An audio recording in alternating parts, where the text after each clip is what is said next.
Hello, dear listener. Before we begin, welcome both our steadfast night owls and those joining under their first crescent moon of curiosity. Tonight we drift back through centuries of dust and dawn sounds to discover how communities once roused sleepy villages into spirited play. Imagine straw-strewn lanes glowing faintly in pre-sunrise light as distant laughter undulates through that cool air. You might be settling under your cozy blanket, but you're about to realize just how loud your ancestors could be at dawn. So, before you get comfortable, take a moment to like the video and subscribe. But only if you genuinely plan to join my next medieval game of Dodge That Pitchfork. Share your location and local time in the comments so we know where you're tuning in from this eve. Now, let's ease into tonight's journey together. The morning hush in a medieval hamlet doesn't last long. Someone's horn or church bell seems to slip into everyone's dreams, and soon enough you're padding through dew-wet grass toward the village green. Here, communal games sprout like mushrooms after rain, inviting every able body, from timber-splitting laborers to silk thread weaving women, to test reflexes, strength, and cunning before work overtakes them. You feel the earth's chill under your bare feet. Shoes were a luxury for many, and as you step onto soft turf, your senses come alive in ways you wouldn't expect in a modern gymnasium. One mainstream historical fact drifts seamlessly into this scene. Villagers often gathered at dawn festivals tied to saints' days, when work paused long enough for serious play.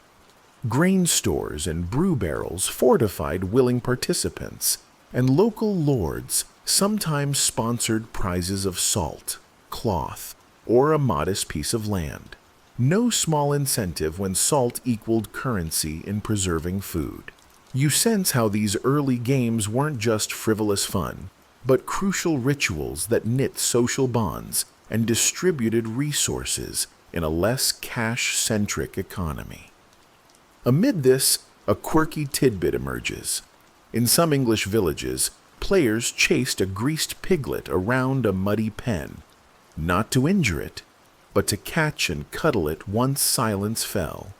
An odd gesture of triumph and tenderness intertwined.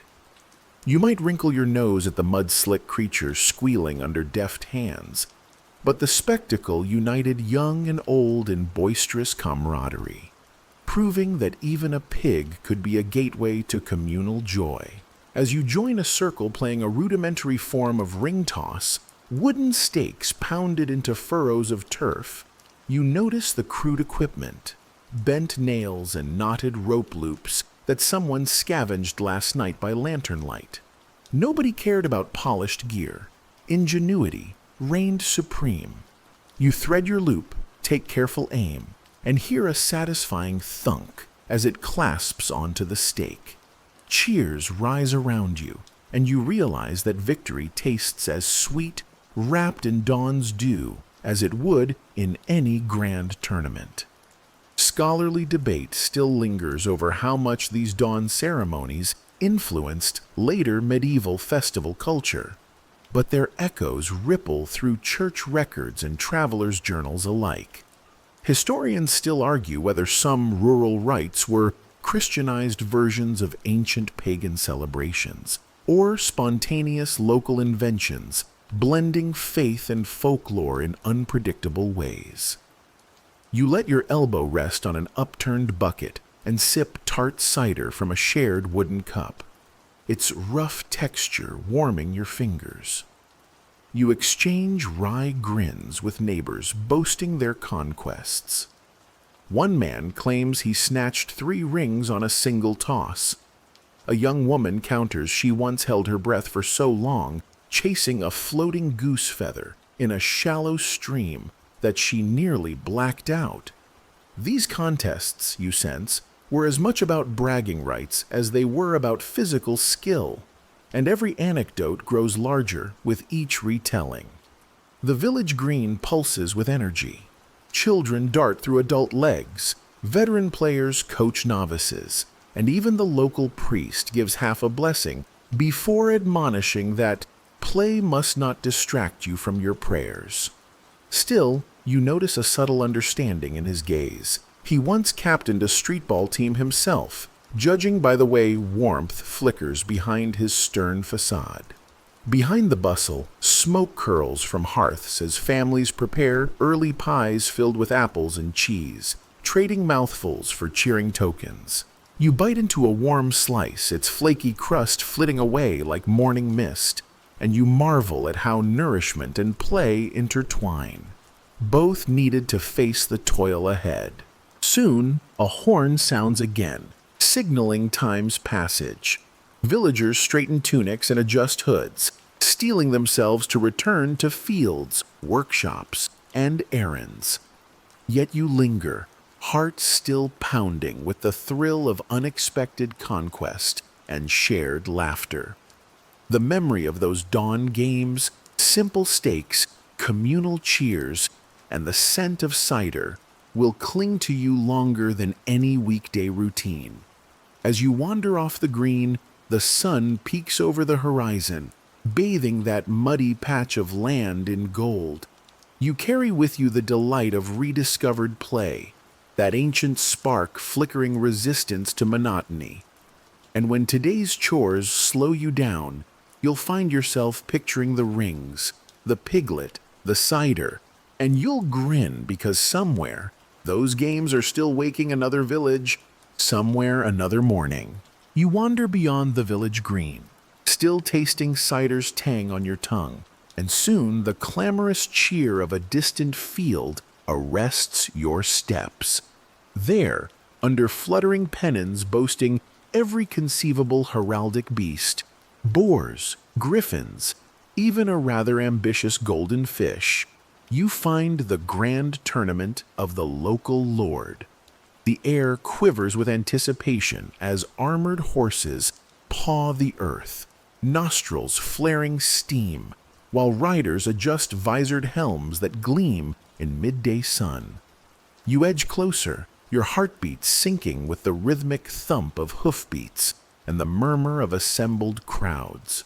The spectacle begins with a fanfare so loud it seems to shake the very grass beneath your feet. Knights in mail and plate emerge from the tilt yard's siding, each mounted on a powerful destrier bred for this singular contest of might and precision. You sense the weight of their armor, up to 60 pounds, pressing down on their shoulders, yet the chivalric code demands they carry this burden with poise and courtesy. Mainstream history reminds you that by the 13th century, tournaments had evolved from chaotic melees into more regulated affairs, complete with marshals, lists, and strict rules to reduce fatalities. After all, the Lord still needed his retainers come harvest season. Despite this veneer of order, there's a fringe tradition lurking beneath the banners. Some knights secretly preferred to affix flatfish scales inside their helmets. The slippery scales supposedly allowed stray jousting splinters to slide harmlessly away from the head, an odd, almost marine-inspired innovation that rarely survived scrutiny by tournament officials. You lean in to inspect the riders as they prepare, half expecting to glimpse iridescent fish fragments peeking from between steel plates. A clarion call rouses you to attention. The first tilt begins. Two knights lower lances toward their chests. Horses thunder down the narrow course, and you feel the impact in your bones when lance meets lance. Wooden splinters rain like confetti, and the crowd gasps before erupting into whoops. You find yourself involuntarily scratching at an itch on your neck. Then remind yourself you're here to watch, not compete, unless you fancy another round of piglet chasing at dawn. Nearby, a herald unfurls a parchment scroll, and proclaims the names of combatants in a voice that carries over the uproar. You note one Sir Alistair of Thornwood, whose reputation for fair play matches his reputation for dressing his horse's tail in ribbons of lavender-scented linen before every charge. It's said those fragrant streamers unsettled his opponent's horses, which would shy or bolt from such sweet odors. You wonder whether that counts as cunning strategy or as a subtle violation of chivalric decorum. Between jousts, the lists clear for foot tournaments. Armored knights clutch long lances, each vying to unhorse the other with a precise thrust. You crouch behind a low wooden barrier, your ear catching the metallic jingle of chainmail as challengers circle one another.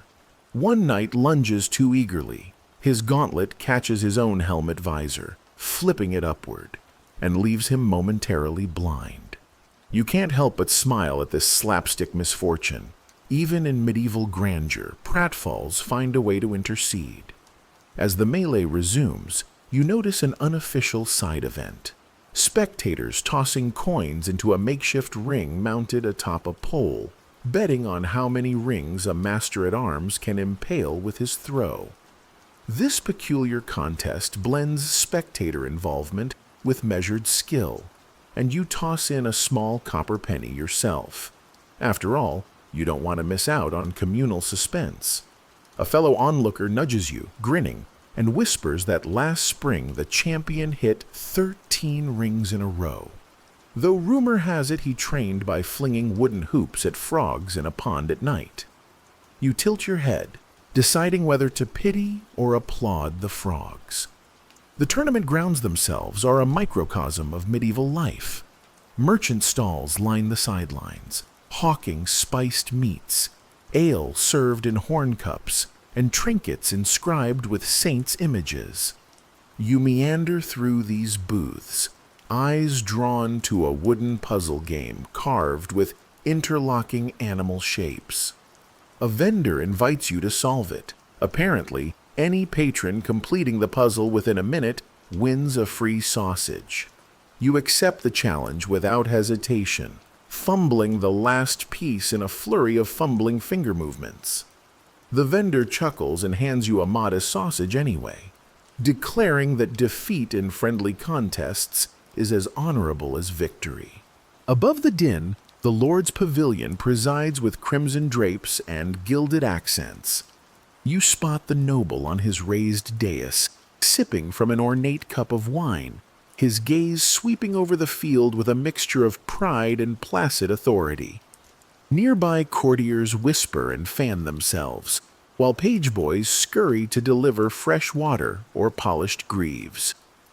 You feel the subtle hierarchy at play. While knights compete for renown and prize money, often enough a bag of silver pennies, the Lord's favor translates into lifelong patronage.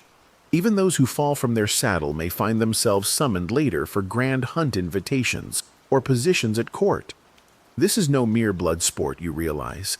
It's the medieval equivalent of a modern-day spectacle that blends athleticism, social networking, and political negotiation. Amid the clash of steel, oaths are sworn, allegiances formed, and reputations made or marred in the span of a single tilt. The scent of hot metal and animal sweat mingles with the aroma of roasting boar, creating a sensory tapestry as rich and textured as a tapestry itself. As the afternoon wanes to evening, the pace slackens. Victors kneel before the Lord to receive tokens of honor, often a sash of silk, a ceremonial dagger, or a purse heavy with coin.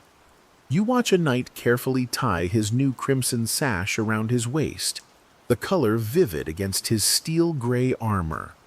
You imagine how he'll parade this trophy at the nearby cathedral service, letting the congregation murmur in admiration or jealousy. Finally, the herald calls for the grand finale, a mock siege where armored foot soldiers practice breaching a scaled-down fortress. You stand among the throng, breathing in the charged energy as men heft battering rams and hurl projectiles. The wooden palisade creaks ominously, then splinters under relentless blows. You lean forward, clutching the barrier rail, as a faux moat floods with dyed water and makeshift ladders rattle. There's something deeply playful about this simulated warfare, an odd reflection of real battles to come, yet softened by controlled rules and celebratory spectacle. Night approaches, and torches are lit, casting flickering shadows across the blood and sweat-stained turf. Bards gather by the pavilion to sing of past heroes and epic duels, their melodies winding through the afterglow like gentle incense. You drift away from the lists, the rhythmic strum of lutes still echoing in your ears, and you realize how this grand tournament, its pageantry and peril, has imprinted itself on your senses. When you close your eyes tonight, you'll still feel the thunder of horse hooves, and maybe, in your dreams, you'll attempt a tilt of your own. The grandeur of the tournament fades behind you like smoke in a still wind, and now your path winds toward muddier fields and much messier pastimes. No silks here, no painted shields or heralds with golden voices. This is where ordinary folk let loose, muscles aching from labor, breath steaming in the cold air, sleeves rolled, faces ruddy. These are the village games, earthy, chaotic, and far less concerned with rules than with who can sprint faster, push harder, or laugh longest before collapsing in a heap. You're drawn to a large, lopsided circle of villagers, some cheering, some jeering, all intent on the crude spectacle before them. Two burlap-clad men grapple in the dirt over what appears to be a wet, leather-wrapped bundle of sheep's wool. You squint. Ah, a precursor to modern rugby, or perhaps the unruly cousin of ancient wrestling. There are no lines or referees, only the occasional shout from an elder to keep fists below the neck and feet above the shins. No guarantees anyone listens. One well-known historical fact plants its feet squarely in this scene.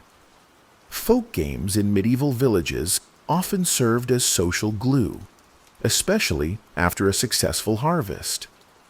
When the last sheaf of wheat was bundled and the final barrel of cider sealed, the village would turn communal space into impromptu arenas. Games varied wildly, sometimes region to region, sometimes just from one end of the village to the other. But they were often tied to seasonal rhythms, local folklore, or the availability of a large enough patch of open ground. And then there's that fringe tradition fluttering at the edge of plausibility. Some reports from isolated areas of northern France describe a game where participants race to climb a greased tree, while simultaneously shouting rhymes in Latin, regardless of whether they spoke it. It was less about athleticism and more about delighting the onlookers with absurdity. You imagine a panting man halfway up a tree, sputtering something vaguely monastic, slipping and swinging upside down, his dignity sacrificed for applause. You tread further into the village outskirts where different games blossom, each more confusing than the last. One circle hurls stones, not at each other, but at stacked clay pots balanced on a plank. Another group plays something resembling tag, but with a twist. Whoever's it must carry a dried pig's ear in their mouth and grunt 3 times before tagging anyone. You stand back and wonder who thought of this, and why they weren't immediately questioned by the clergy. Then again, even the priests are peeking around corners, pretending not to watch. There's no clear age limit for participation. Grizzled grandfathers limp into games, capes of pride wrapped around old bones, and children race through crowds, squealing like unleashed puppies. Women, too, join in forcefully, especially in contests of rope pulling, bean sack tossing, or rhythm games clapped out around fire circles. You find yourself pulled into a chain of dancers, bodies swaying and turning to a hummed melody, repeated until the night folds into itself. You try to keep up, misstep, giggle, recover. It's no waltz, but it's honest joy. Just as you pause to catch your breath, a voice booms over the din. "Bring out the pole!" You glance around, unsure what medieval mischief this involves. Turns out it's the centerpiece of the day, an enormous wooden pole covered in waxed cloth and studded with greasy herbs, to be held upright while young men attempt to run up it barehanded. You blink, and then, yes, here comes the first contestant, leaping forward and immediately sliding down to thunderous applause. As you lean against a fence post, a farmer beside you mutters through a crooked smile that the real prize isn't the coin purse at the top of the pole. It's being the subject of the tavern's retellings for the next 2 seasons. He slipped like a fish tied to a candle, someone might say. Swore he was almost at the top when a crow winked at him. You realize that in these villages, tales matter just as much as triumphs. A rhythmic drumming calls your attention next. Wooden sticks thwack against overturned barrels as a troupe of dancers in animal masks leap into a clearing, performing what looks like a mock battle between wolves and deer. The choreography is loose, spiraling and stomping more than flowing, but it evokes something older, primal. One of the masked dancers leaps close enough that you catch a glimpse of her eyes, wide and wild, the paint on her face crackling with sweat. You're half amused, half unsettled, maybe a little enchanted. Someone hands you a mug of honeyed ale, warm from being cradled over a fire. You sip, the sweet liquid clinging to your throat, and watch as more contests spring up. Balance games, races, tests of strength using ox cart wheels or water barrels. A man tries to balance a plucked goose on his head while walking a narrow beam and quoting a saint's prayer. He makes it to Amen before the goose flaps its wings and chaos ensues. And always, laughter. Not polite laughter, not rehearsed court chuckles, but raw belly guffaws, the kind that leave cheeks sore and eyes wet. These games aren't polished, but they're more sincere than any gold-trimmed spectacle. You feel, quite unexpectedly, at home. As dusk creeps in, you see the villagers begin to wind down. Winners are crowned not with laurels, but with modest wreaths of herbs or scraps of ribbon, tied around arms or necks. A woman presses a violet garland into her friend's hair and whispers something about fertility and fortune. Children beg for one last run at the wheelbarrow race, and elders shake their heads with smiling exhaustion. You wander away from the field, bare feet caked in soft soil, your muscles sore from laughter more than exertion. As you pass under the boughs of an old oak tree, fireflies flicker low to the ground, lighting your path in brief glimmers. Somewhere, a lute plays softly. You think about the mess of it all, the goose, the pole, the rhyming Latin tree climbers, and you smile. It wasn't elegant, but it was beautiful. Night falls in the village like a woolen blanket, thick and gentle, and you feel its weight settle in your limbs. But not everything has gone quiet. A distant, steady thump, thump, thump guides your feet down a well-trodden path toward the monastery walls, where warm torchlight flickers just beyond the gatehouse.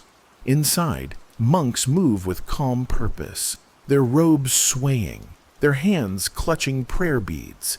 And yet, somewhere within this sacred space, You sense the stirrings of something surprisingly recreational. Yes, welcome to the world of monastic sports. Quiet, orderly, modest, and almost suspiciously competitive. You wouldn't expect it, but monasteries across medieval Europe had their own athletic traditions. After all, monks were human too, albeit human with far more predictable mealtimes and the occasional vow of silence. But between lauds and compline, between translating psalms and cultivating herbs, they found time for games. One historical account from the 12th century even tells of monks in northern England playing a version of football. And not just kicking a stitched ball around. No, chasing it through the cloister gardens with such gusto that one monk tripped, collided with a pear tree, and was banned from further festive exercise for a full month. Tonight, you witness something quieter. A game of handball in the stone courtyard, played with a ball of compressed rags and a rule book that seems to exist only in the glances traded between players. They slap the ball with open palms against the monastery wall, monks in sandaled feet darting like shadows. No grunting, no cheering, just the soft whap of fabric on stone and the occasional muttered Latin phrase that may or may not translate to "nice shot, Brother Edric." And yet, competition brews here just as surely as in the fields of tournament. One monk's brow glistens under his tonsure as he shifts into position, ready to return a spinning serve.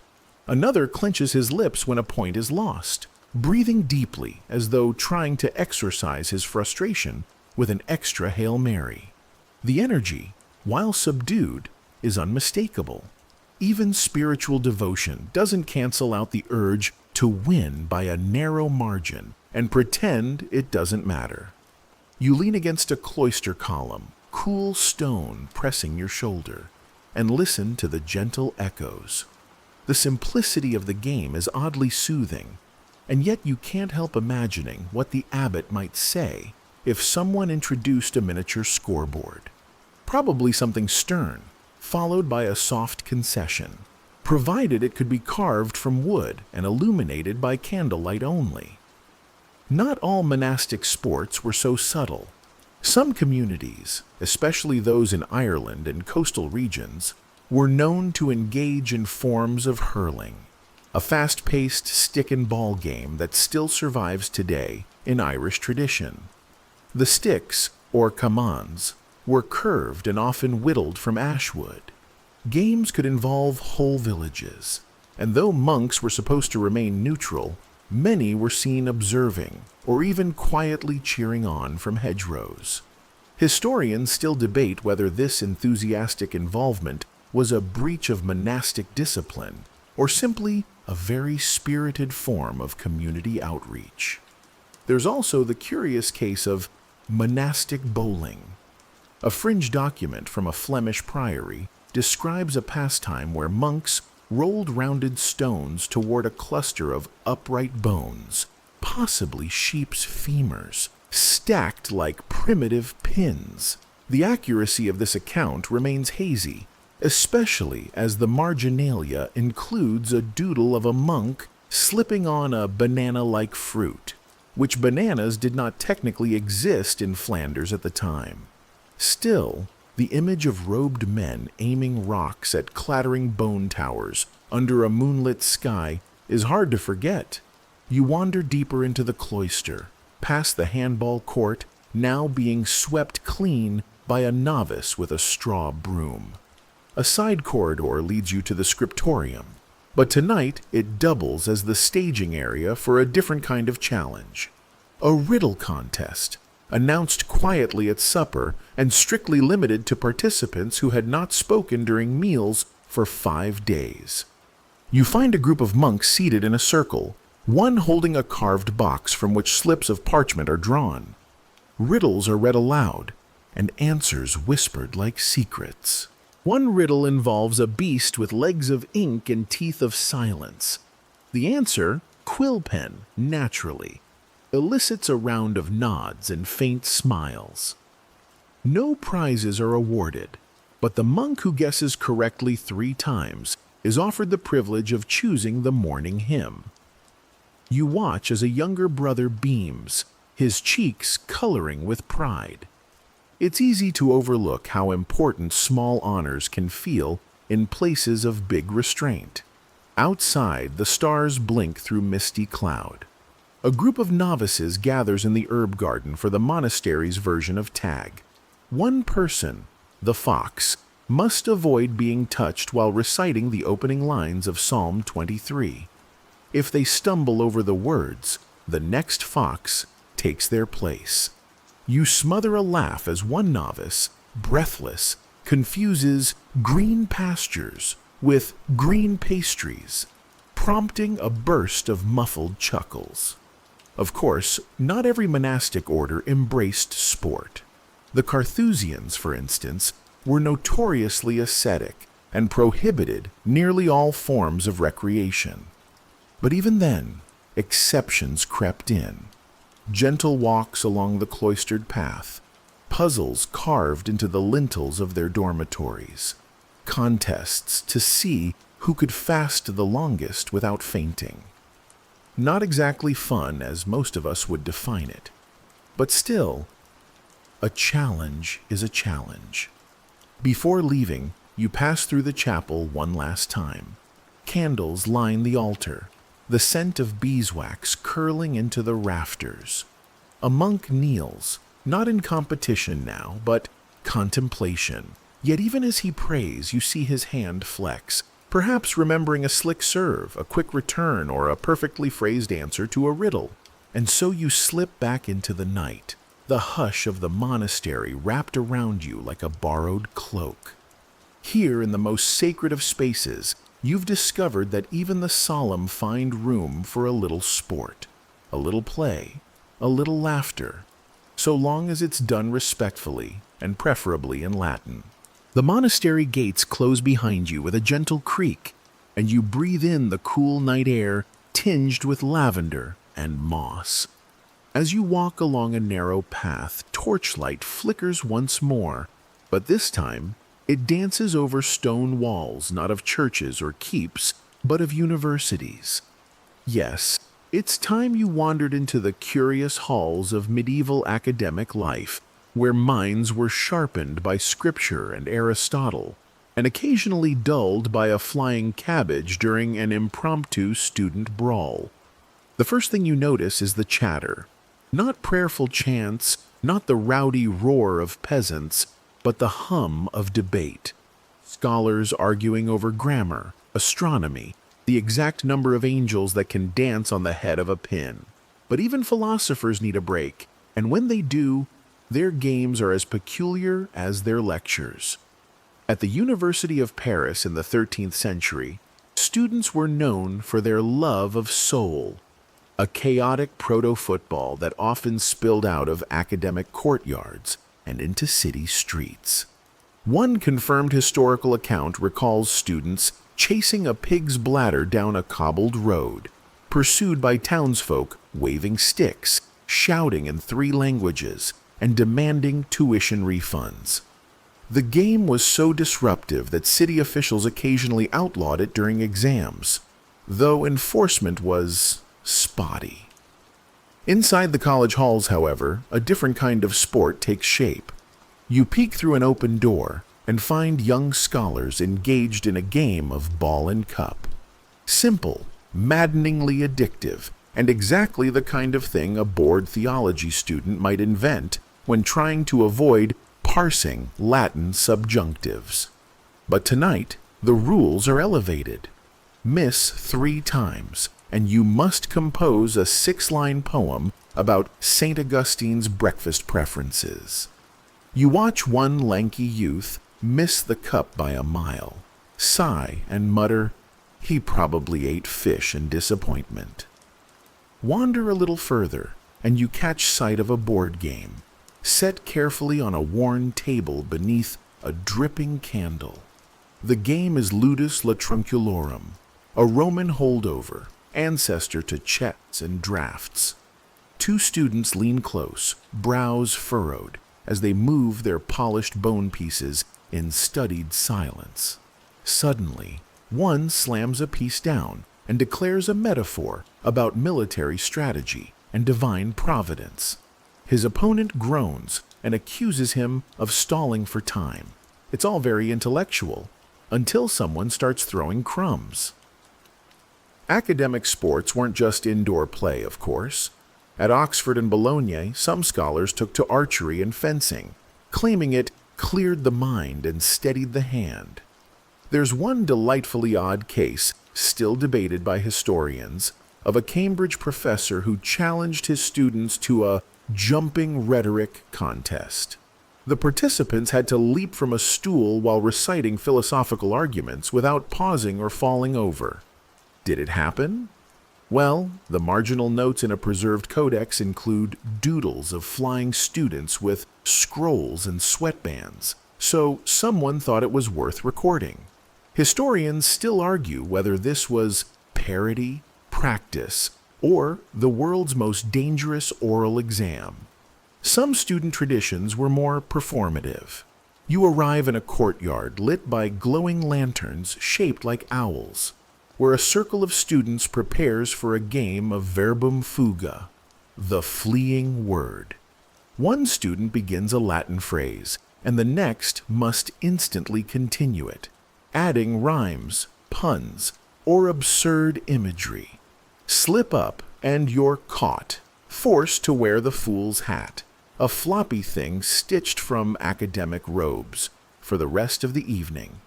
One young man flounders and mumbles something about Cicero's beard. He's booed affectionately and crowned with the hat. You chuckle. The beard line was weak. There's a curious fringe tale told among alumni.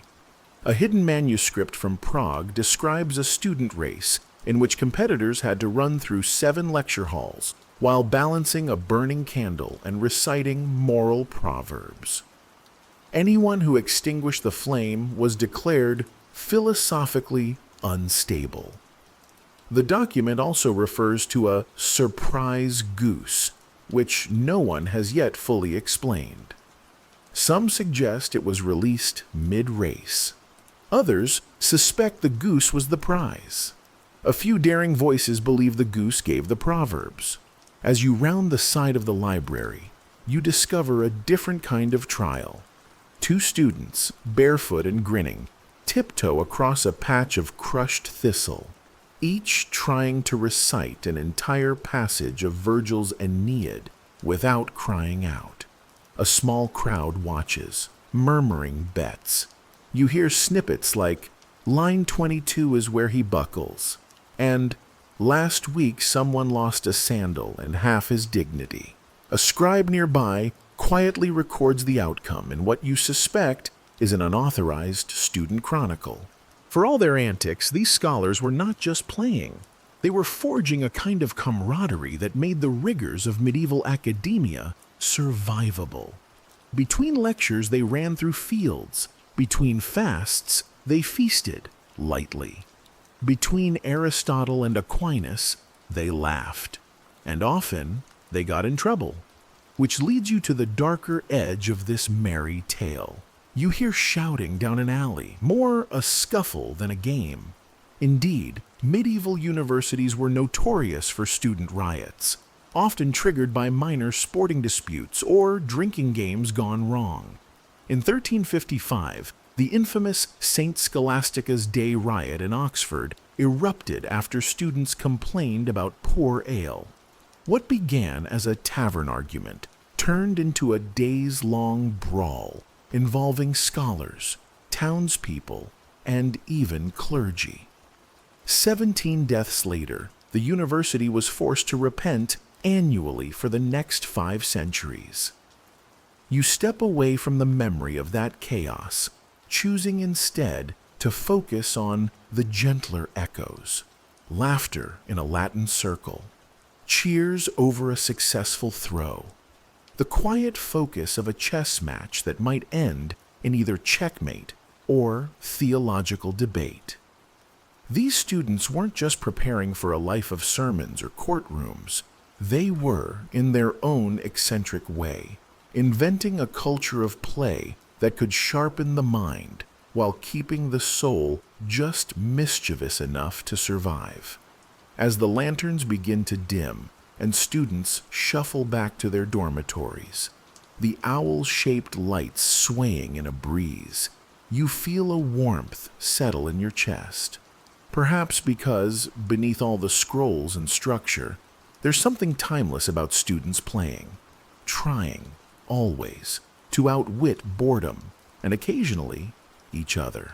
You leave the echoes of owl lanterns and candlelit rhyme behind, stepping back into the open countryside where silence stretches like an old, familiar quilt. But this stillness doesn't last. Off in the distance you hear it.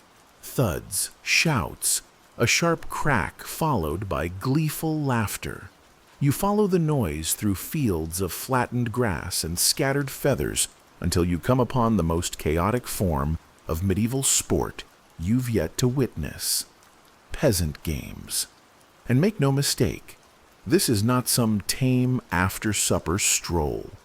This is the beating heart of rural mischief, rougher, muddier, and considerably more likely to leave you with a bruised shin and a story. The peasants, of course, didn't have formal arenas or referees in striped hose. What they had were fields, sticks, animals, and, evidently, no concept of personal space. Tonight's spectacle? Shinty, or something very much like it. A haphazard blend of hockey, rugby, and an enthusiastic misunderstanding of rules. Two teams, distinguished only by which side of the stream they started on, charge at a stitched ball with bent wooden sticks. There are no boundaries. There are no time limits. There may not even be an agreed goal. You watch as one player gleefully whacks the ball in the opposite direction of everyone else and is promptly cheered for inventive tactics. And it's not just men. Women join in too. Some with bare feet, some in aprons, all equally fierce. A grandmother with arms like tree branches elbows past a teen and swings her stick with surgical precision, knocking the ball straight into a pig trough. That might be a point, or a penalty, or lunch.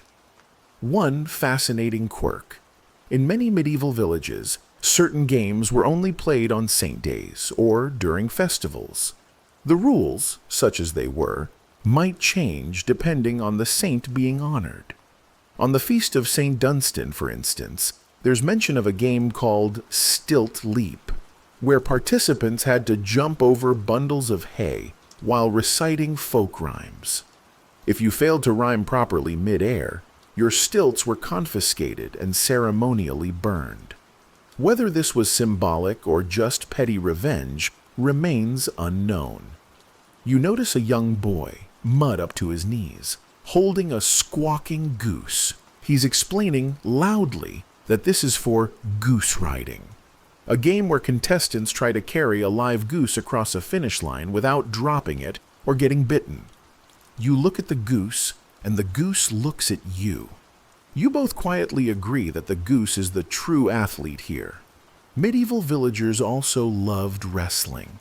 Not the kind with shiny belts and scripted drama, but close grappling, earth-scraping, grunt-filled contests that left more dignity in the dirt than on the victor. You're drawn to a clearing where two burly farmers circle each other like oxen, each attempting to lift the other off the ground and deposit him, gently or otherwise, into a patch of nettles. The crowd shouts advice, ranging from helpful to deeply confusing, such as "twist like the eel" or "make your belly soft." The winner is declared not by judges, but by whichever grandmother first starts clapping. And then there's the peculiar game of Hoodman Blind. It's essentially blind man's bluff, but with an unsettling twist. Players are blindfolded and spun around near a woodpile while others sneak up to tap them and flee. The version you're witnessing appears to include mild tripping hazards, which adds both suspense and bruised dignity to the affair. One man falls directly into a pile of cabbages and is crowned Turnip King for the evening. He takes it well, probably. By moonlight, another game begins, Camp Ball, a rough precursor to football, played between two entire villages. It's a mass of pushing, shouting, tumbling bodies, all chasing a pig's bladder across the moors, past hedges, over fences, sometimes through someone's kitchen. You're not sure if the woman holding a ladle and yelling at the players from her doorway is angry or just particularly spirited. Possibly both. The only rule seems to be don't die, or, at the very least, not in someone else's vegetable patch. There's a touching honesty to all of it. These games aren't meant to elevate status or perfect form. They're outlets, they're ritual, they're rebellion, they're sheer, mud-caked joy. You see the children mimicking their elders, swinging sticks half their height. You see the old folks on stools, chuckling and yelling advice between sips of ale that's older than some of the players. You see the communal heartbeat of a world that knew life was short and precious and occasionally very, very silly. One fringe account from an isolated Welsh village describes a game called Feather Catch, where players released chicken feathers into the wind and chased them across fields in teams. The catch? They had to do it wearing wooden clogs and holding a ladle full of porridge. Historians have debated whether this was symbolic, competitive, or just an elaborate dare that got out of hand. But the feather, clog, and ladle remain carved into the village's church lintel to this day. And then there's the music. Always music. A fife player, slightly off-key, wanders through the crowd, his tune meandering like a lazy stream. Others clap, stomp, or bang on buckets. Even the sheep, confused and somewhat alarmed, contribute with bleats that echo through the valley. Historians still debate whether some of these games had ancient pagan roots or were simply the natural result of giving bored people sticks and enough daylight. There's evidence, too, that some games were satirical in nature, mocking nobles, mimicking clerics, or symbolically inverting social roles. On certain holidays, peasants would even elect a Lord of Misrule, a local joker who led the festivities and issued comically nonsensical laws for the day. Tonight, that title seems to be held by a man with a turnip crown and no pants. Nobody seems surprised. As the night wears on, the games begin to slow. Someone lights a bonfire. The last shinty ball is left forgotten near a sheep cart. A girl naps on a pile of cloaks, one muddy hand still gripping a wooden spoon like a trophy. You lie down yourself in the long grass, the scent of dew and hay wrapping around you like an old story. Somewhere, a goose honks one last protest. You smile, because in this whirlwind of mud and mayhem, you've seen something very close to joy. Not the polished, measured kind. The messy, blistered, scraped-knee kind. The kind you remember in dreams. The bonfire fades behind you as you meander away from the raucous echoes of shinty and turnip kings. The stars overhead gleam sharp and silver, and the night is calm again, for now. But it doesn't stay quiet for long, not where nobles are involved. You follow the sound of horns and hooves into the manicured grounds of a manor estate, where moonlight glints off banners, and the air smells faintly of roses, horse sweat, and entitlement. Here, sports aren't improvised. They're staged, grand, symbolic, and, naturally, thoroughly impractical. The aristocracy, always keen on demonstrating superiority, made their pastimes into pageantry. Hunting, for instance, wasn't just chasing deer, it was ritual theater. Falconry wasn't just about catching prey, it was an elegant display of patience, control, and who owned the most absurdly bejeweled glove. You find yourself perched behind a hedge now, peeking at such a scene. A noble woman with a trained kestrel on her wrist stands at the edge of a clearing. She releases the bird, which soars into the night with uncanny grace. A moment later, it plummets and returns with a trembling rabbit. The gathered nobles clap with measured civility, as though watching a court recital.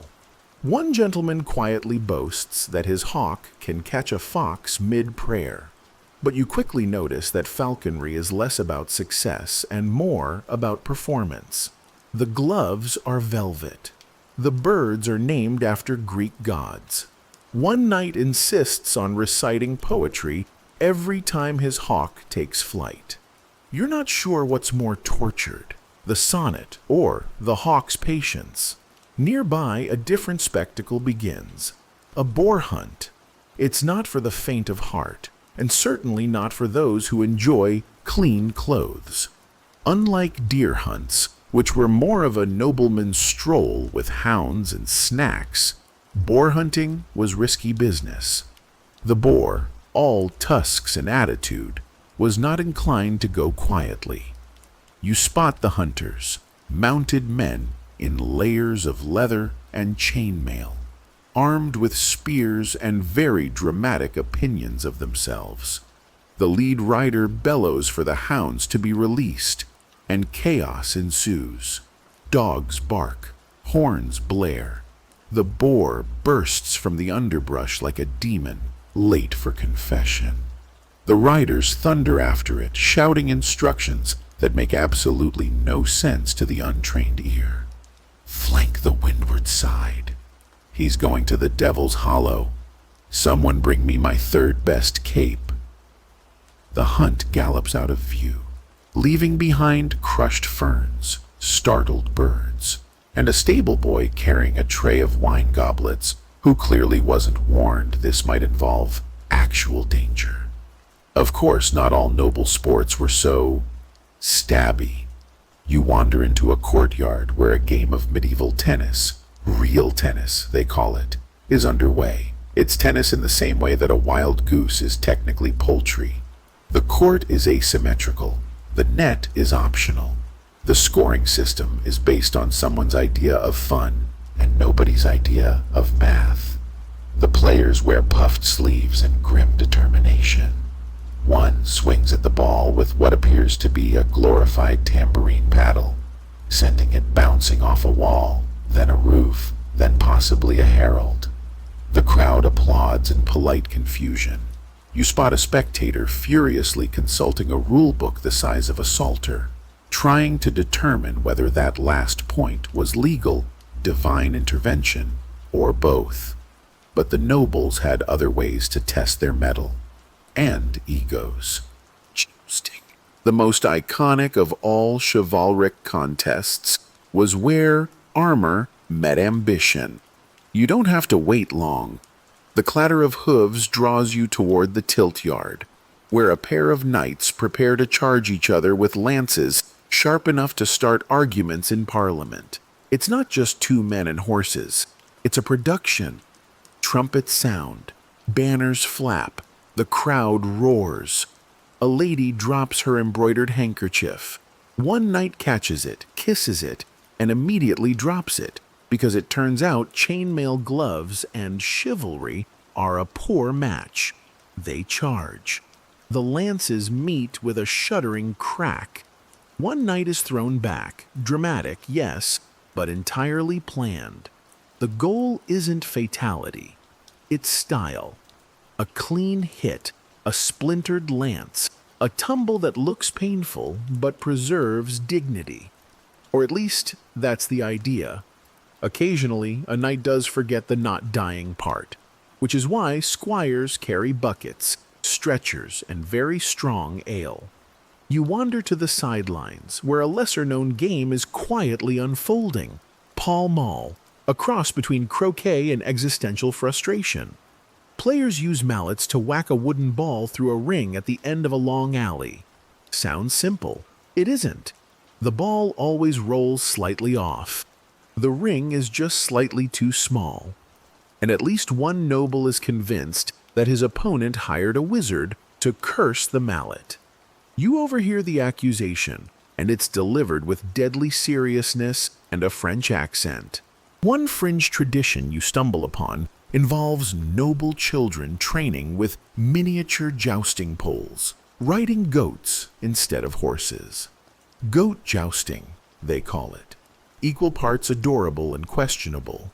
It involves small nobles trying to knock hats off each other while their goats trot in confused circles. Legend claims one young baron refused to graduate to horse jousting after bonding with his goat, who became the manor's official beast of honor. The goat was later depicted in a stained glass window, mid-joust, eyes wild with destiny. Even the noble feasts had athletic undertones.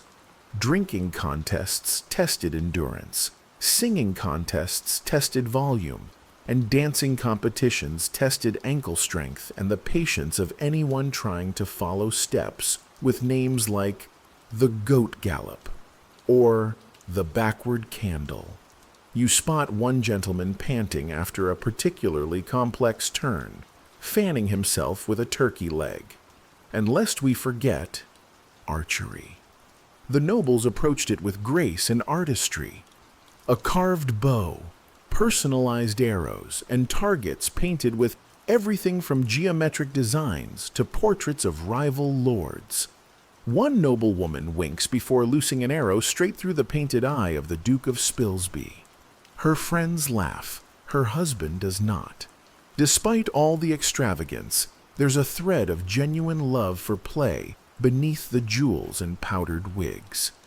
In these tournaments and pursuits, the nobles found identity, risk, flirtation, and that strange joy only found in structured chaos. They competed not only for prizes but for honor, attention, and stories to dine out on until the next crusade or council meeting. And as the night deepens, you find yourself once again slipping into the shadows, leaving behind the echo of hooves, the flutter of banners, and a very annoyed hawk who clearly wasn't warned about the sonnets. The dawn mist curls across the fields like steam from a forgotten teacup. You rub your eyes and stretch, limbs creaking like the drawbridge of a sleepy castle. Somewhere, a rooster protests another day, but you're already moving. There's one more realm of sport to wander into before the sun is fully up. The spiritual stronghold of monasteries. Now, monks aren't the first people you'd associate with sports. Their hobbies seem to revolve more around chanting, manuscript illumination, and looking vaguely disappointed. But even within cloistered walls, the urge to play persisted.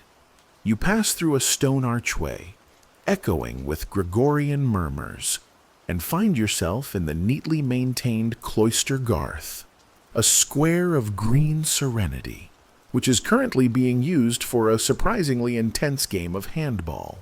Yes, handball.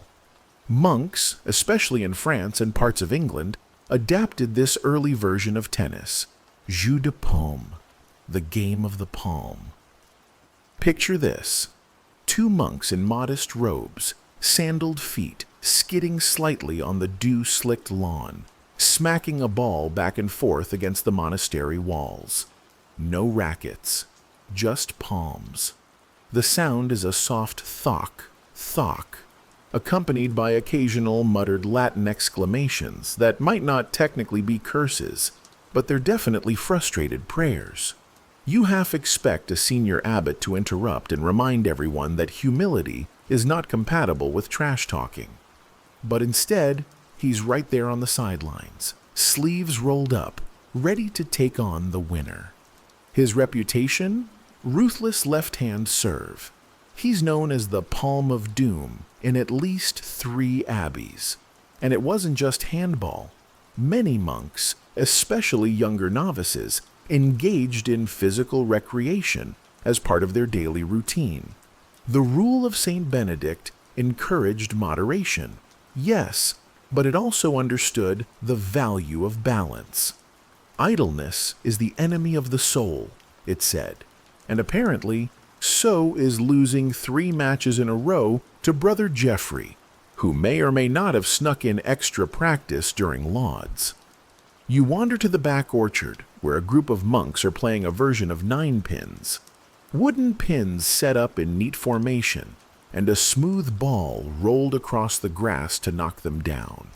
It's humble, rhythmic, meditative, until someone gets too competitive and disputes whether the last pin was actually wobbling before the ball stopped. One of the friars argues using what sounds suspiciously like legal precedent. You marvel. Only in a monastery could a bowling match turn into a theological debate. The fringe tidbit: one obscure Cistercian abbey, according to a local chronicle, once banned chess not because it was sinful or distracting, but because monks were carving their own pieces out of communion wafers. Let that one sink in. Somewhere, there was a monastery with wafer bishops and crumbly pawns battling across the altar. The bishop's bishop, iconic. Of course, monks weren't all gentle sport and scriptoria. Some practiced martial arts, not the flying kick sort, but disciplined forms of self-defense, especially in border monasteries, where raiders or unruly pilgrims might need to be gently but firmly redirected. Some scholars believe that certain wrestling techniques were taught discreetly within monastic circles. You picture a silent room, candlelit, a few monks practicing locks and rolls on straw mats, while Gregorian chants echo in the background. Holy elbow drop. Amen. Not to be left out, nunneries had their own traditions of recreation. Though often more constrained by societal expectations, many nuns walked, danced, sang, and yes, played games. You step quietly into a garden where a group of women in wimples are engaged in a dignified yet oddly cutthroat version of stick and hoop, rolling wooden hoops along a path using carved sticks. It looks gentle until Sister Agatha makes a sharp turn and sends her hoop straight into a rival's shrubbery. There are murmurs. A rematch is proposed. Even embroidery, in some circles, became competitive. Not quite a sport in the traditional sense, but there are tales of stitch-offs, where nuns competed to complete the most elaborate scenes by the end of Lent. Loser had to wash the choir robes. Winner got first choice of Easter sweets. You spot one tapestry in the hallway that might feature a nun holding a hoop stick while standing on a dragon. Artistic liberty? Possibly. A subtle flex? Definitely. There's a deeper layer here, though. Many monastic sports weren't just leisure, they were metaphors. Games of strategy mirrored spiritual warfare. Exercises in balance echoed theological concepts. Handball, for some, symbolized the back-and-forth struggle between temptation and virtue. The ball is the soul, the walls are God's guidance, and the floor, well, that's life. Unpredictable and slightly mossy. Historians still debate whether monks were encouraged to enjoy these sports or merely tolerated. Records are mixed. Some abbots wrote approvingly of games fostering brotherhood, while others scolded entire abbeys for excessive racket-making with padded spheres. One bishop once described a cloister as less monastery, more mill of mirth. That's either criticism or the best Yelp review of the 13th century. As the sun climbs higher, the mood in the monastery shifts. The games slow. Prayers resume. Robes are dusted off. Balls are tucked away in baskets beside illuminated manuscripts. The cloister returns to its usual hush, though you notice more smiles now. Lighter steps. Maybe that's the point, just a little burst of play to break the rhythm of silence and discipline. You sit for a moment beneath a fig tree, watching a novice monk nervously balance a hoop on one foot while pretending not to practice. Nearby, an older friar chuckles softly and nods in approval. No words exchanged, just the kind of mutual understanding that only shared joy can create. Eventually, you rise again. The monastery fades behind you, quiet once more, save for the faint thock of one final handball serve echoing off a stone wall. The midday sun has arrived like an overconfident troubadour, bright, loud, and showing no signs of subtlety. You step out from the quiet shade of the monastery and back into the broader medieval world, where not everyone was granted cloistered leisure or noble tilt yards. Most people, after all, lived far from castles or scriptoria. They were peasants, villagers, townsfolk, and they too found ways to play. So now your feet lead you along a rutted village road lined with timber-framed homes and the smell of something halfway between bread and livestock. Children dart around you with shrieks and sticks, their game a dizzying blend of chase, tag, and dramatic falls. One boy insists he's invented a new rule where you can't be it if you're holding a feather and chanting the name of St. Cuthbert. His logic is airtight. His feather is filthy. Games in the peasant world weren't fancy. They were made from what you had. Stones, sticks, balls stuffed with rags, hoops carved from barrels, and the boundless creativity of the under-supervised. They played versions of Skittles, Blind Man's Bluff, Hot Cockles, a slapping game, don't ask, and a rowdy thing called Hoodman Blind, that involved one person blindfolded and everyone else either guiding or mildly tormenting them. You watch as a group of grown villagers forms a circle in the village green. They're preparing for a tug of war, using what appears to be a rope previously employed to restrain a very stubborn cow. The teams form quickly, east side of the village versus west. Allegiances are declared. A baker takes off his apron and mutters something about vengeance. A goose wanders dangerously close to the action. It's glorious. The rope creaks, the shouting begins, and in seconds, half the participants are in the mud, while the other half cheer like they've defeated the French. Again. The goose remains unimpressed. What's remarkable is how vital these games are to the village rhythm. With lives steeped in repetition and backbreaking work, sport became more than a distraction. It was the pulse between labor. Maypole dancing in the spring, wrestling matches after harvest, foot races during fairs. A kind of communal exhale. You wander into the shade of a cart where a few elders sip cider and watch the proceedings. One old man chuckles at the tug-of-war disaster and offers a tale of the time he ran a stick race down the hill with a wheel of cheese.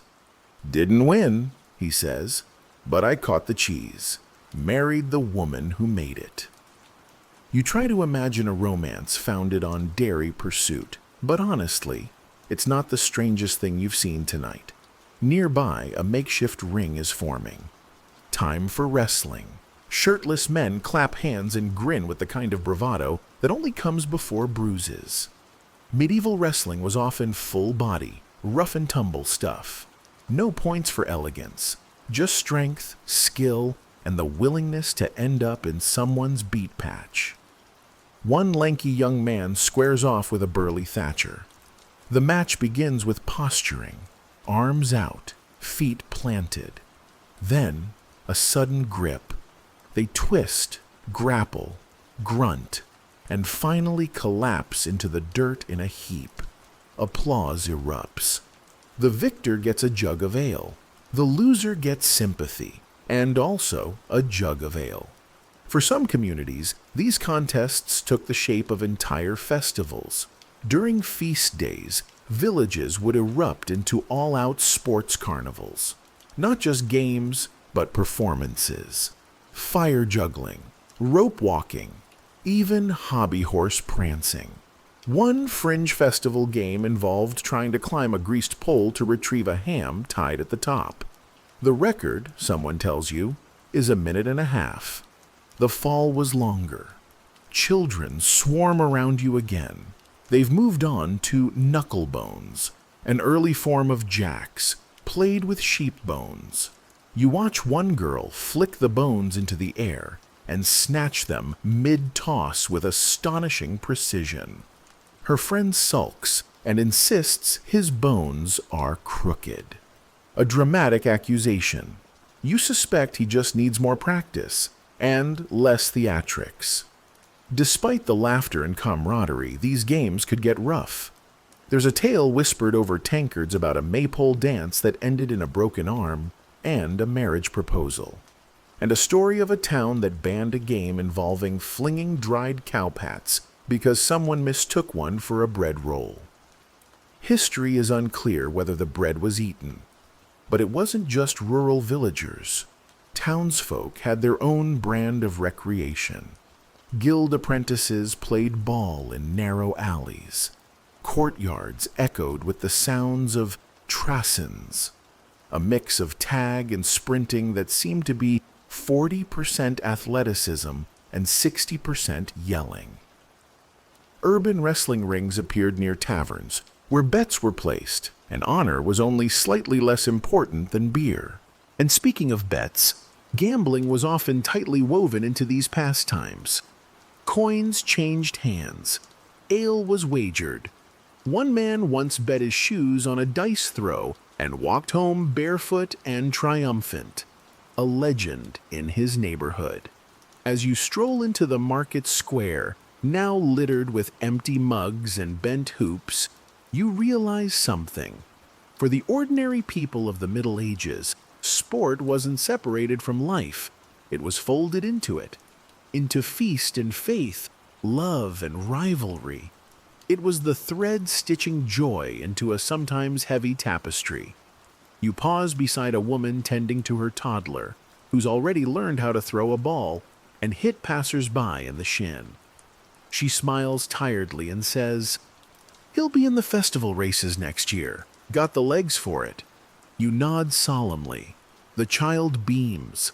The ball hits you again, and just as you begin to move on, the church bells ring out the hour.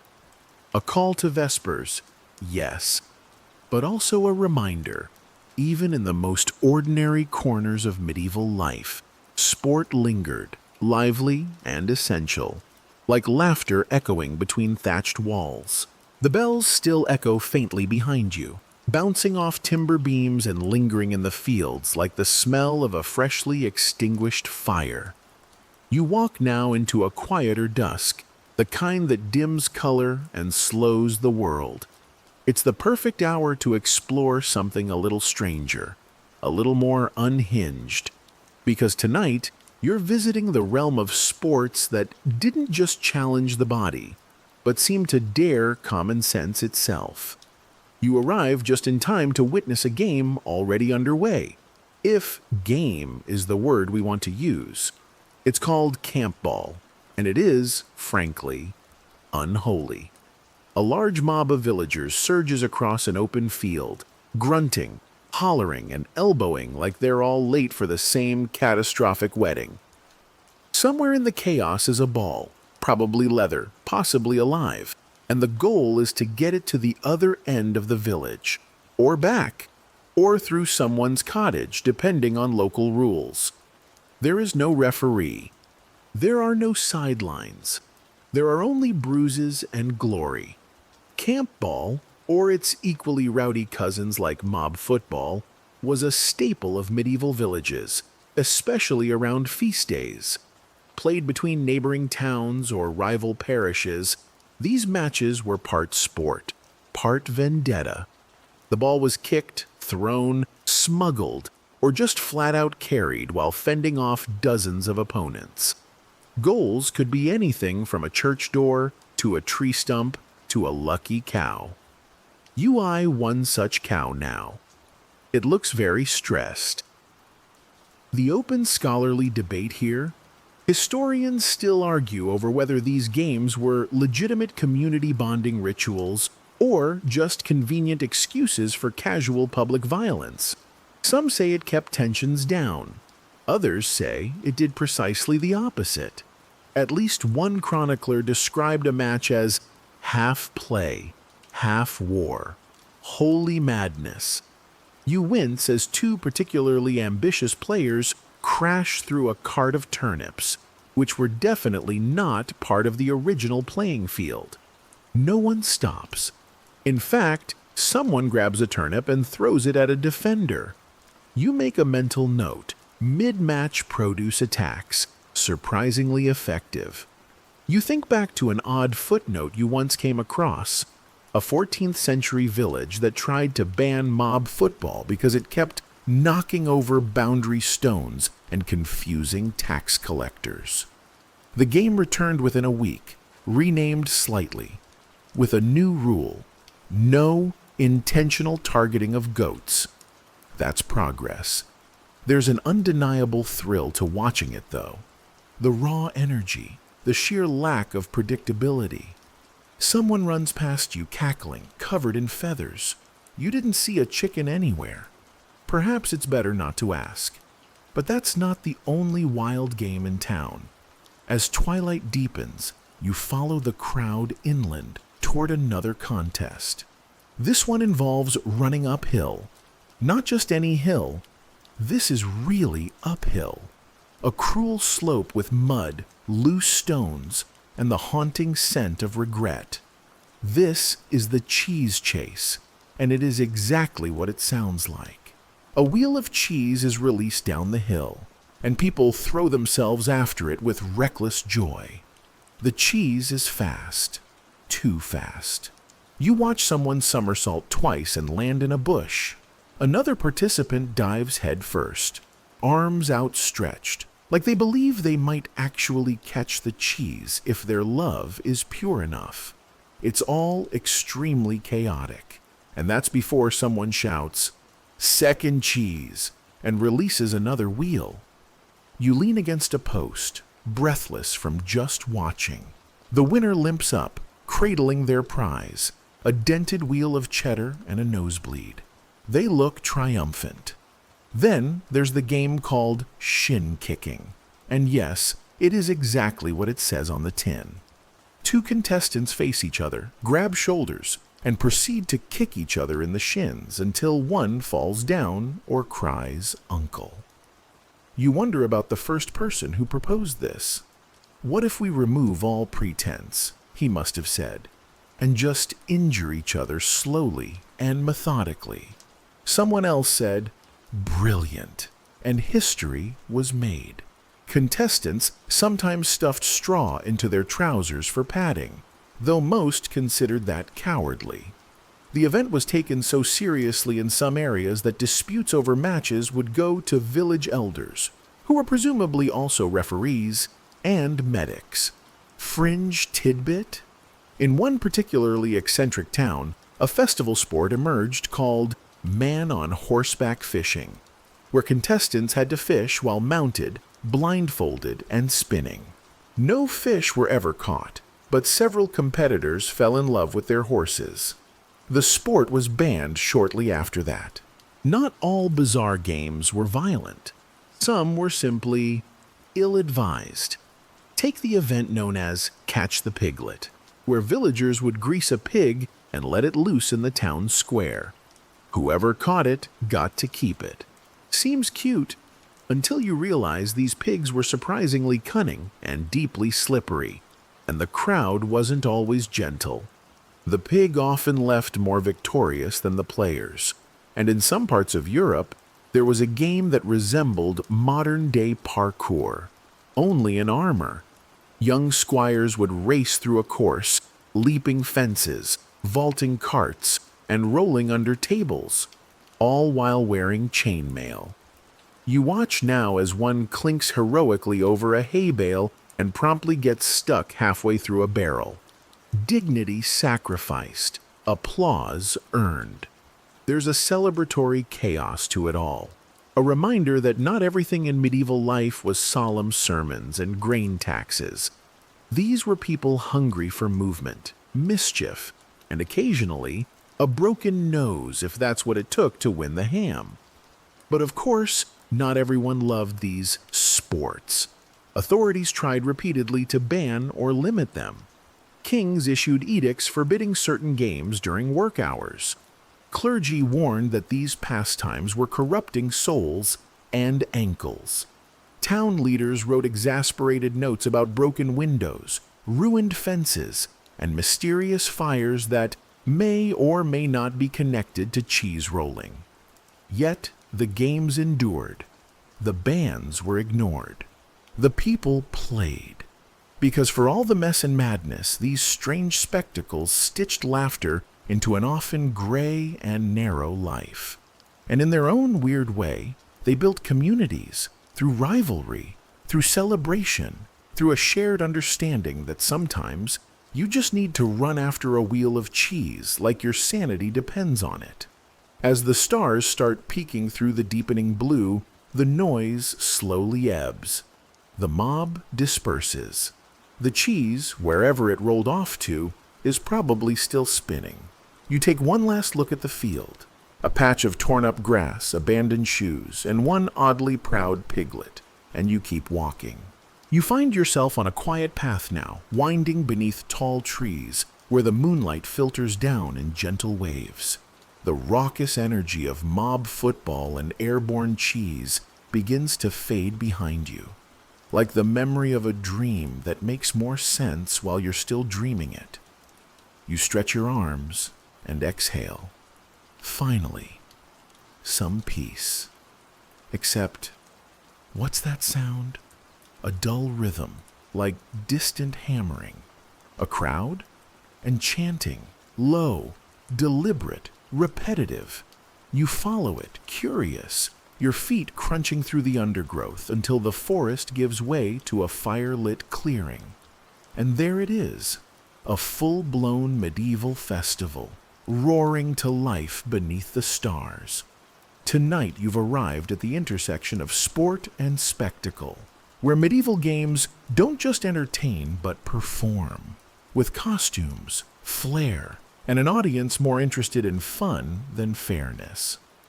Right away, your attention is drawn to a ring of dancers, moving with structured clumsiness around a tall, flower-wrapped pole. The maypole. Ribbons fly. Drums pound. People weave in and out, laughing when they get tangled or someone forgets the step. It's half sport, half flirtation, and entirely chaotic after the first round of ale. The maypole dance is one of the few games that leans more into choreography than competition. Still, the physicality is no joke. You try following a step or two and nearly trip on someone's discarded goblet. A little girl informs you that you are dancing like a cartwheel with a limp. She's not wrong. Nearby, a wooden platform hosts a game of mummers plays, somewhere between sport and theater.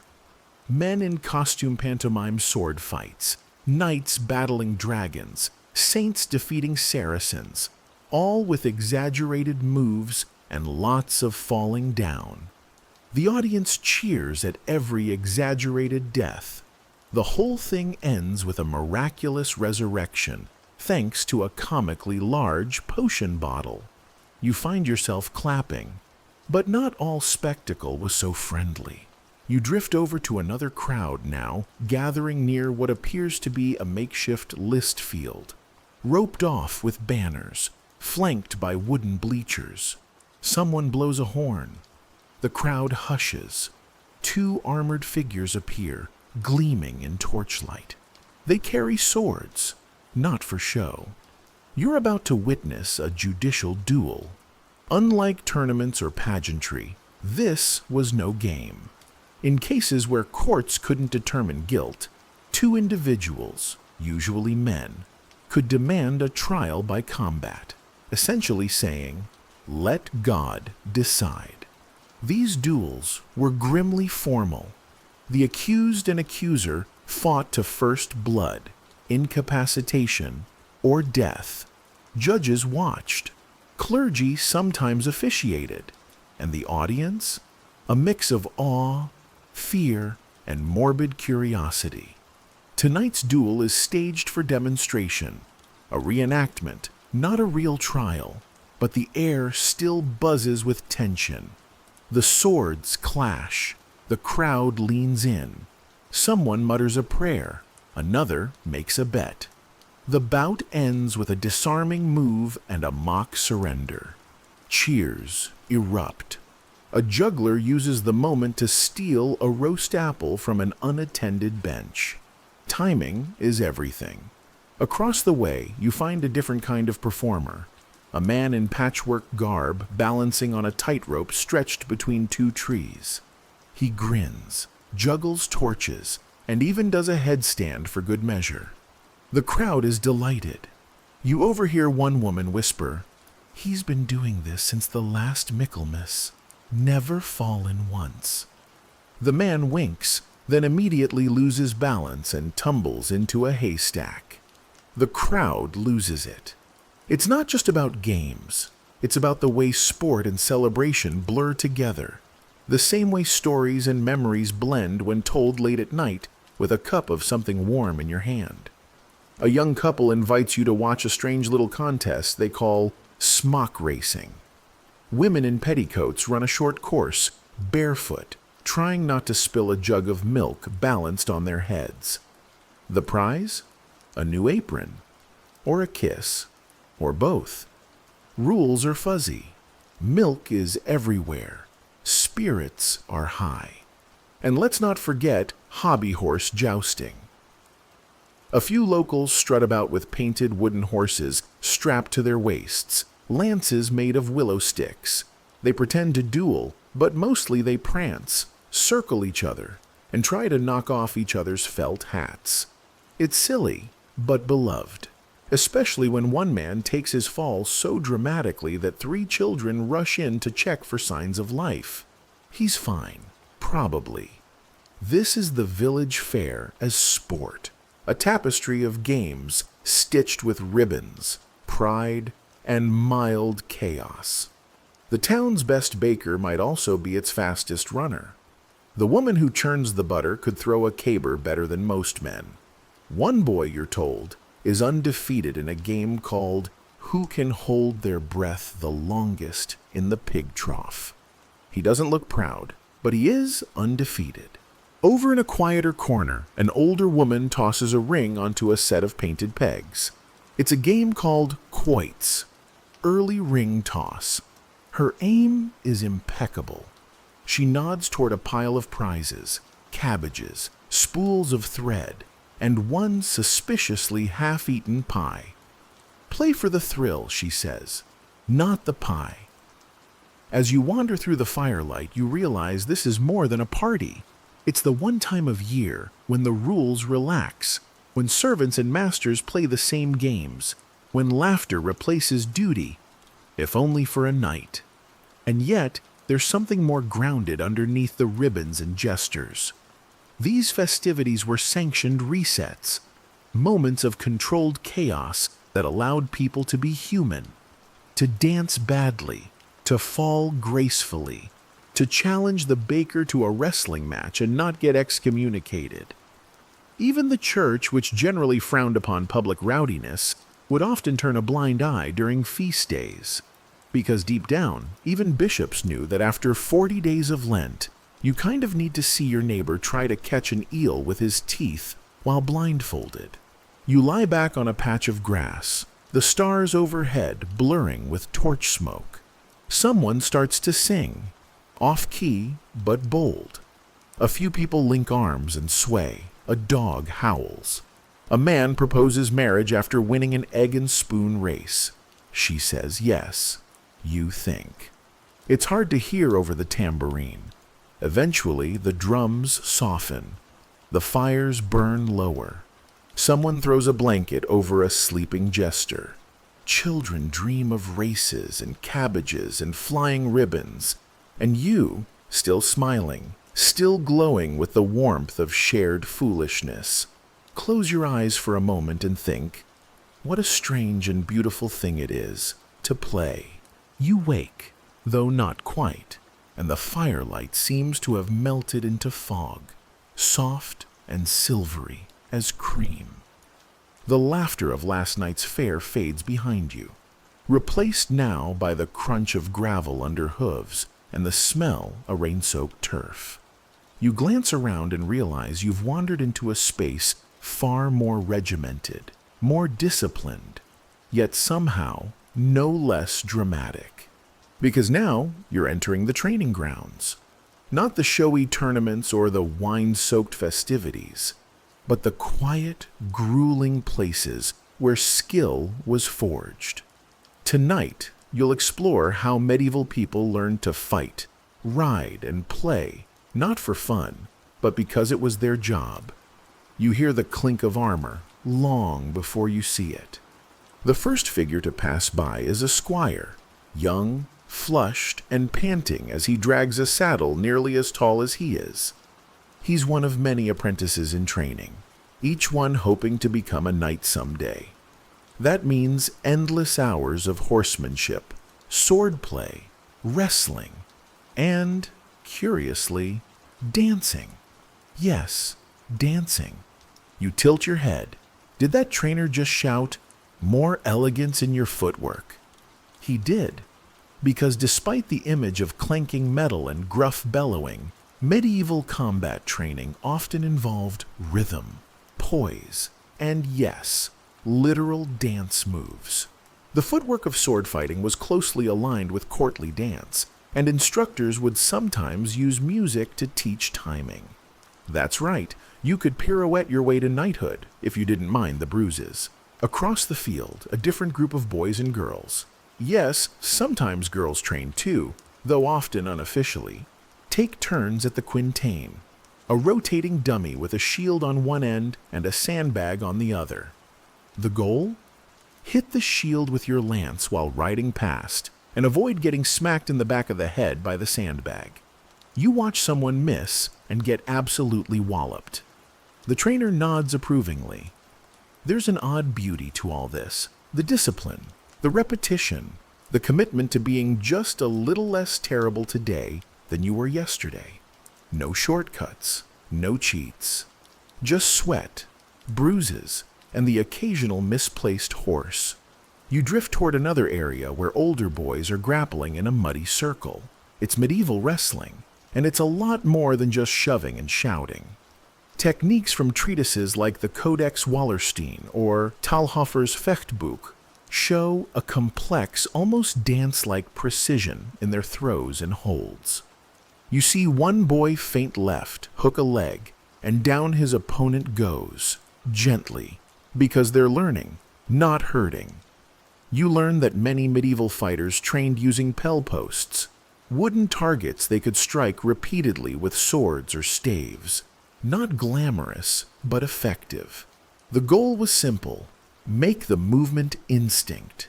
You picture a young knight in training swinging away at dawn, muscles aching, trying not to drop his weapon after strike number 200.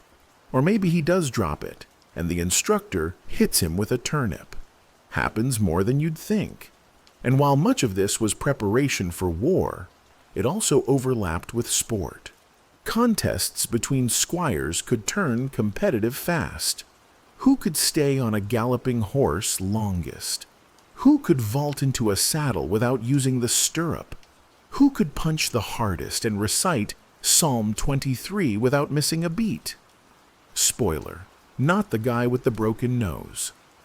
Then there's falconry.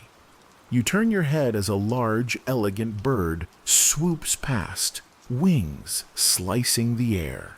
Falcons, hawks, even eagles, trained from birth to hunt small prey. A man in dark green extends his leather glove, and the bird returns with surgical grace. Falconry wasn't just noble sport. It was training, communication, and companionship. Nobles bonded with their birds like modern folks bond with their pets, except their pets could dismember rabbits in midair. A young girl walks past with a goshawk on her wrist, calm and focused. You're told she's only 10, but already better than half the squires. You believe it. And over there, you spy the archers. This is no casual backyard target shooting. These are longbowmen in training, and their arms look like tree trunks. The English longbow, that legendary war tool, required years of training to master. Drawing one fully took more strength than most modern gym machines. Young archers started with smaller bows and worked their way up, aiming at straw butts or painted targets that often featured humorous artwork, like a smug French knight with a target on his behind. One mainstream historical fact: in England, longbow training was so important that laws were passed requiring boys to practice every Sunday after church. Skipping practice was punishable, not with detention, but sometimes with public shaming or having to clean the churchyard. Motivation comes in many forms.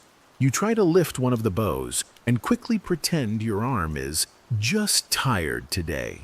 No one buys it. Quirky tidbit?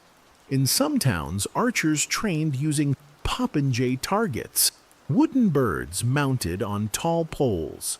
The goal was to knock the bird off the perch with a single shot. Missing meant you had to treat everyone to a round of drinks. Many archers trained drunk just to get a head start on losing. There's even training for hurling the bar, a proto-shot put sport that doubled as strength training for militia. You watch a few men compete now, each one tossing a heavy iron bar across a marked distance. One man throws so poorly it rolls backward into a water trough. He bows theatrically. Everyone claps. As you walk the perimeter of the grounds, the noises start to blend. The whistle of arrows, the rhythmic clatter of swords on wood, the thud of fists meeting flesh and mud. It's a kind of music, really. One that plays over years, building warriors from wobbly beginnings. Not everyone here will become a knight. Some will become guards, soldiers, tournament fighters. Some will never fight a real battle, only serve in ceremony. But they train just the same, because the training is its own kind of rite, its own kind of endurance. You take one last look at the training yard before heading onward. The sun is setting again. Odd how it does that here. Always just slow enough to feel eternal. A squire limps past you, sword dragging, and nods. "Same time tomorrow," he mutters, more to himself than to anyone. You believe him, because out here, repetition isn't boring. It's sacred. The sun has slipped behind a bank of gray clouds, painting the horizon with soft apricot hues that mingle with the damp smell of earth and straw. You step from the training yard and find yourself beside a wide, muddy river. Its surface shimmers faintly as fish leap and splash quietly, and the air hums with the distant call of a waterfowl. Along this winding stretch, sport takes a wet and wild turn. Water games. You can almost hear the skepticism in your own voice, because yes, medieval people played on and around water too, and not always in the genteel way you might imagine. Across the riverbank, a group of young men are engaged in a peculiar contest called cobble rowing. A cobble is a small fishing boat common in coastal and river communities, sturdy but tricky to handle. The goal? Race downstream and back, navigating tricky bends and low-hanging branches, all while trying not to capsize. You watch as one boat tips suddenly, sending its crew scrambling into the cold water, much to the laughter of spectators. These boat races were far from polite regattas. Often, boats would collide, Oars splinter and curses fly. There's a rowdy energy to the whole event, a mix of camaraderie and competition that feels familiar even now. The winner usually claims bragging rights for the year, and sometimes a fish supper if the local tavern is feeling generous. Nearby, children splash in shallower pools, their own swimming races more about who can hold their breath longest, or dive for pebbles than actual laps. You spot a group challenging each other to eeling contests, catching slippery eels barehanded. It's a favorite game, though not without risk, since eels can bite, and mud hides surprises. But more serious are the jousting tournaments, staged on rafts, tethered along the river's edge. You blink in surprise. Yes, jousting on floating platforms was a known spectacle in some parts of Europe, especially in Venice or along the Seine. The knights, still armored, had to balance on the moving platforms while charging each other with lances. The added risk of plunging into freezing water made the spectacle even more thrilling and terrifying. One knight loses his balance spectacularly, plunging into the river with a splash that douses several noblewomen watching from the shore.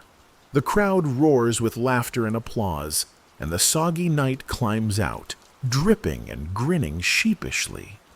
You're drawn to a quieter scene where an elderly fisherman and his grandson practice casting nets for sport. The boy's throws are clumsy but improving, and the grandfather watches with pride. You realize that even work could be play when skill and patience are involved. One of the more curious aquatic games you encounter is water polo, or at least its medieval ancestor. Teams try to push a leather ball through floating rings while treading water in a shallow pool. The rules are loose, the splashing fierce, and the participants dripping with mud and laughter. Historians still debate whether this game was widespread or a local oddity, but either way, it looks exhausting and ridiculously fun. Then there's the duck hunt. Not the hunting of actual ducks, but a game where players try to topple a wooden duck mounted on a pole with slingshots or arrows. It's a test of precision and patience, usually paired with boisterous bets and noisy cheers. Of course, not all water sports were for fun. For coastal villages, swimming was a survival skill. There are accounts of medieval knights practicing swimming while armored, grueling, dangerous, but necessary for river crossings or unexpected naval battles. You watch a group of squires attempt to swim fully clothed in chainmail, their progress slow and labored.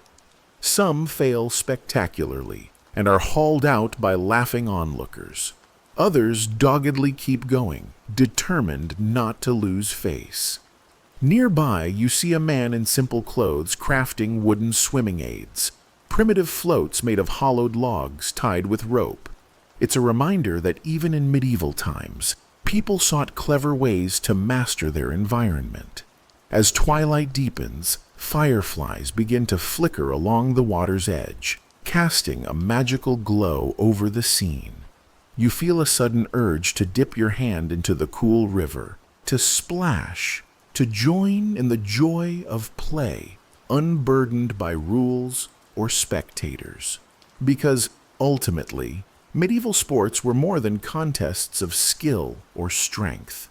They were celebrations of life itself, reminders that even amid hardship and hierarchy, laughter, friendship, and a bit of reckless fun endured.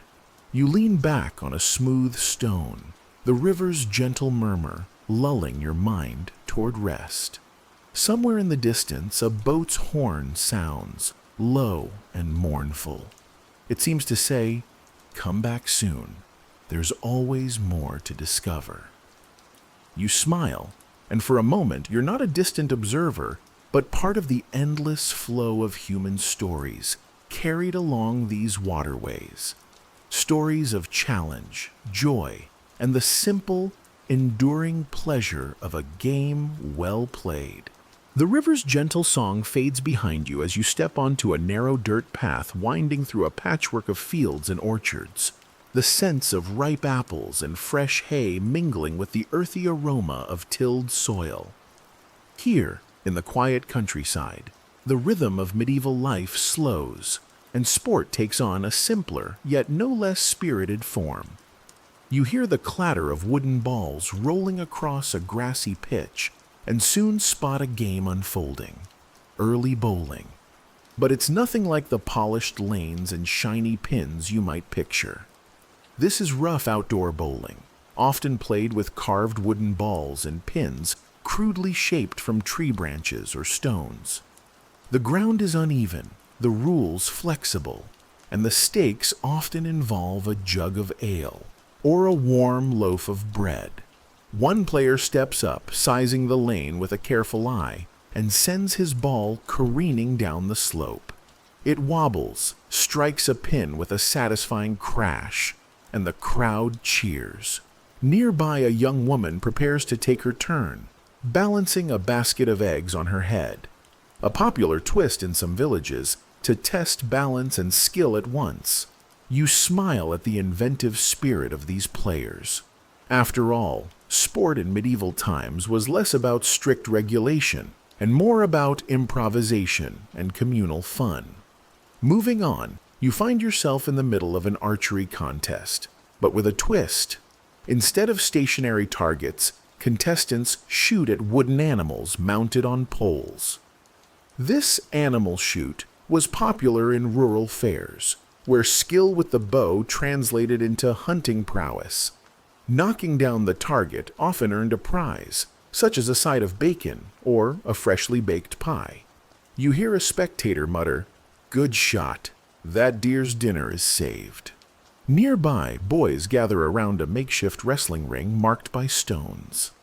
The wrestling here is raw and physical, more about brute strength than the refined technique of the knights.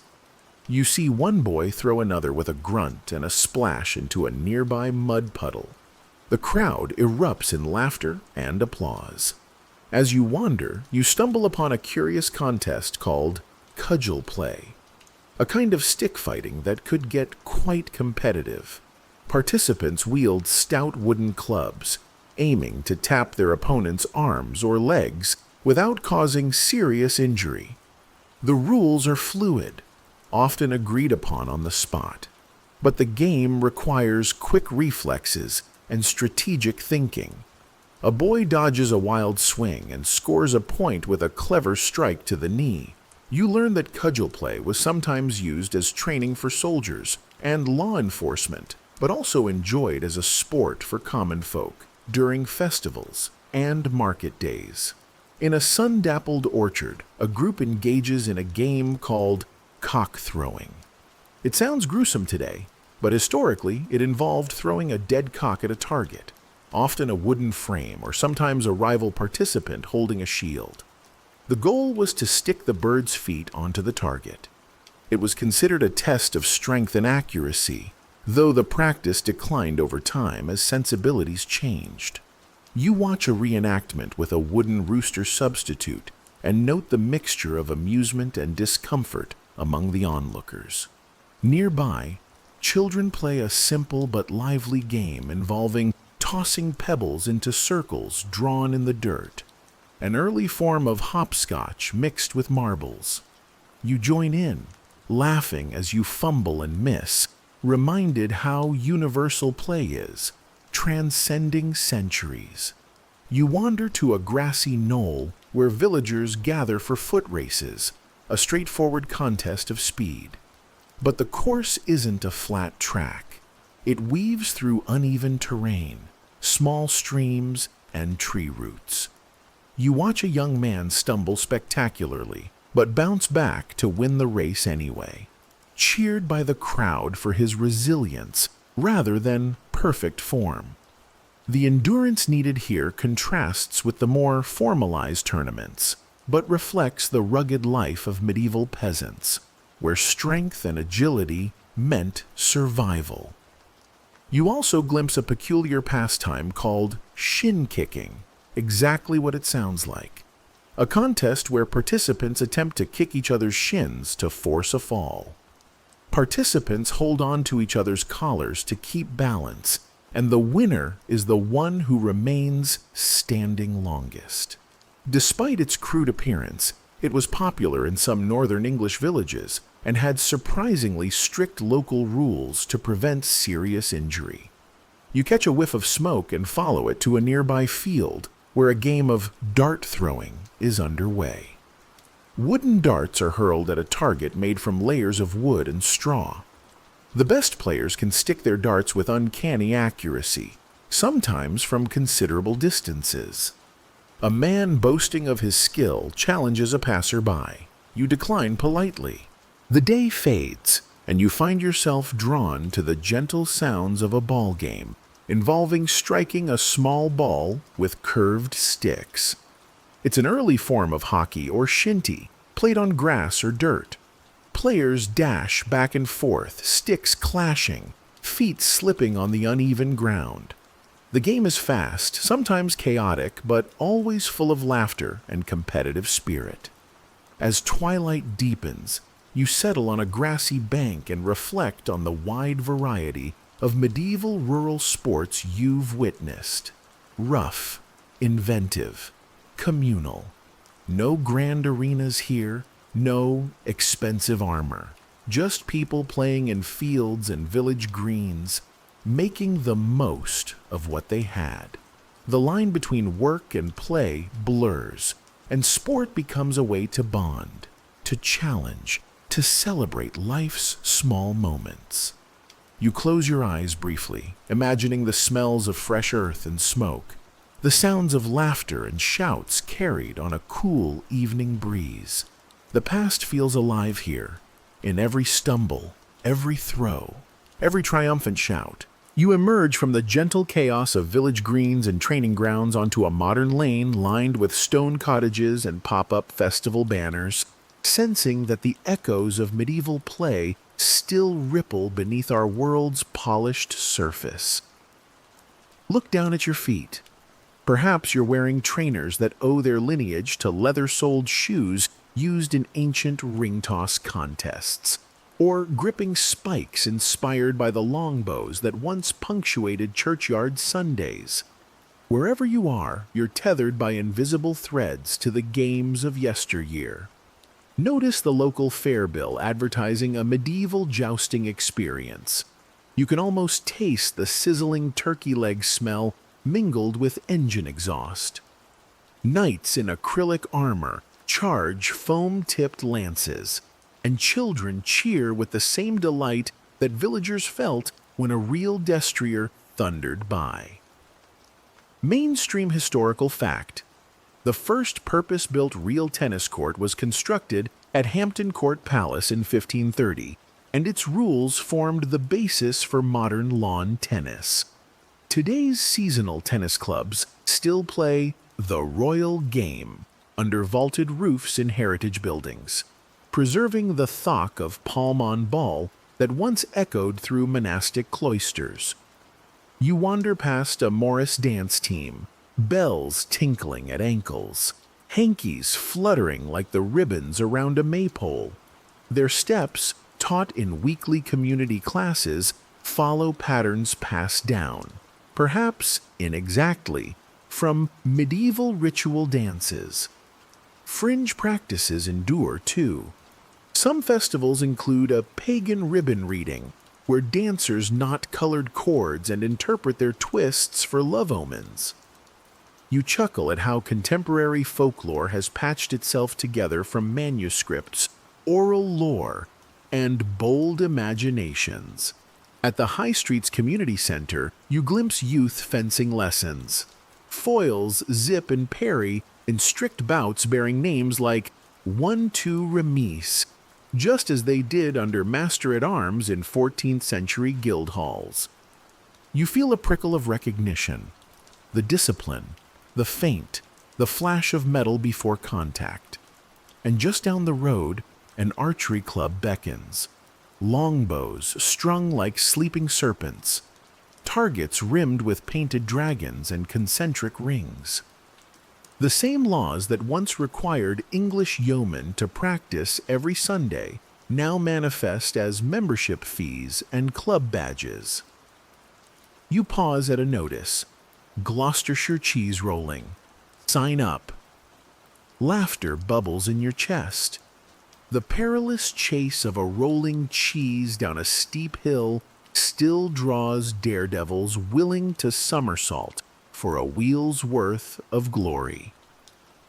Despite safety nets and medical tents, every year someone wipes out spectacularly, just as they did in centuries past.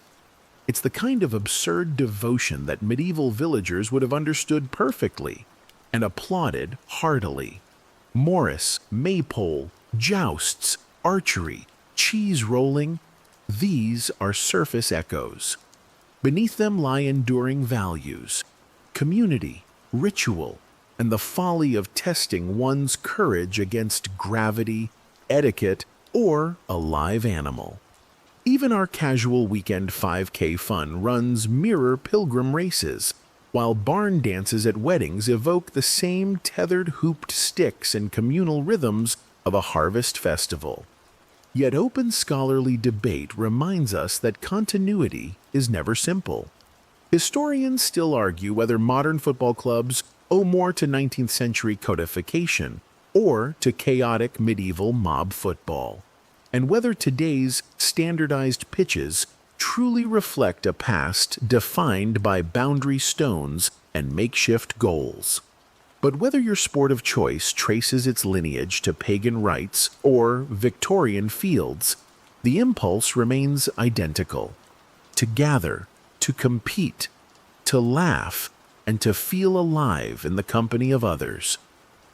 You stroll past a glass-fronted museum showcasing a longbow, a knight's gauntlet, and a ring-toss stake beside a touchscreen about medieval pastimes. A child presses the screen, giggles at the virtual piglet chase, and then dashes outside to join a friend with a rag-stuffed ball.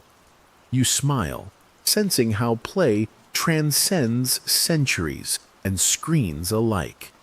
So here you stand at the intersection of present and past, where a simple ball game can travel across a millennium in a single throw, and a dance step can bind you to ancestors you never met.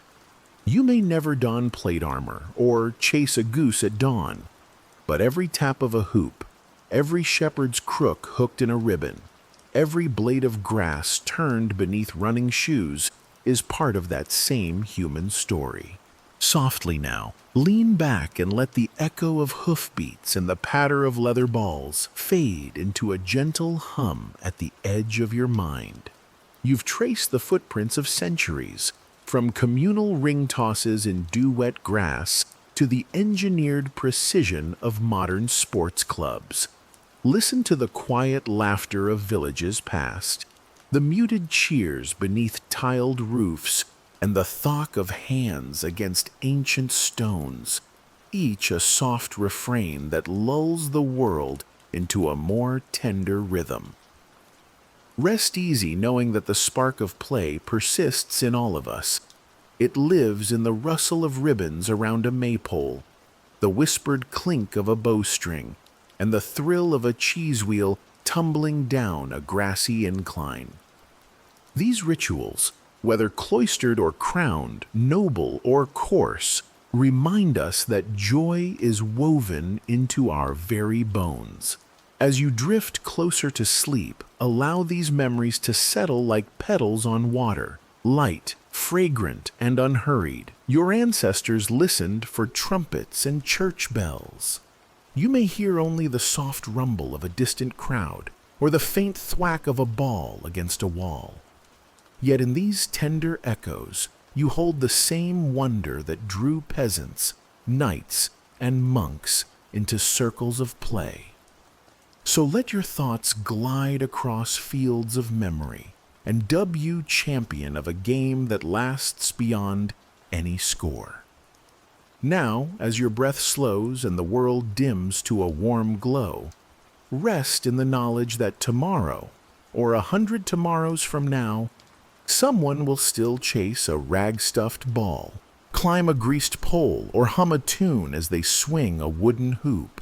In that simple act of gathering, of daring, of laughing, you become part of an unbroken chain that connects your heart to theirs.